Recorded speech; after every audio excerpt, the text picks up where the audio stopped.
75 mga benepisyaryo kan walang gutom program kan DSWD sa Banwaan kan Minalaba, Camarines Sur naresibi na ang first batch kan sa indang food assistance. DSWD Secretary Rex Gatchalian may pagklaro sa pagpili kan mga benepisyaryo. Uya ang report ni Jessica Calinog. Naresibe na kan 75 mga benepisyaryo kan walang gutom program kan DSWD sa Banwaan kan Minalaba, Camarines Sur an enot na rollout kan sa indang bulan-bulan na ayudang pagkakan, kantidad 3,000 pesos. Ay talagang nakulang bagay po niya. Sakit, lalo naman yan ng mga pula. Sa naman sa mong pag-amanapan ito sa pagtoro pag-uong. May pang aniyan niya. Parte kan programa ang pagpili nin retailer sa lambang Banwaan na iyong ma-provide kan mga produktong pigre-require kan DSWD para sa programa. Arog kan carbohydrates, protein, as in fiber-rich foods. Yung bagay, lalo na kang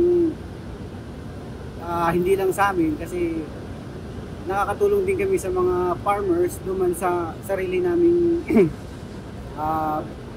lugar, Minalaba, na mga farmers duman, makukuha namin ng mga supply para i-distribute namin sa mga beneficiary.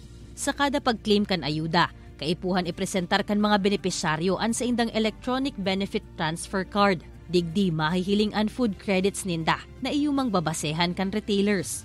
5 to 7 days after redemption, mariresibe naman kan retailers an bayad para sa naidistribuer na produkto. Pinaliwanag man ni DSWD Secretary Rex Gatchalian sa pirang alkalde sa Camarines Sur ang magiging sistema kan programa, pati na ang papel kan LGUs sa implementasyon kaini. Kabali sa piglinaw, an issue dapit sa mga nahahali sa enot ng listahan kan mga benepisyaryo, siring man na may pirasubuot na nakakabali na sa hiling kan iba, daiman kwalipikado. 300,000 yan sa batch 1, 100,000 pa lang ang naro-roll out natin. So ibig sabihin may batch 2, may batch 3 pa. Alam ko naman na baka akala nila yun na yun, pero pauna pa lamang yan.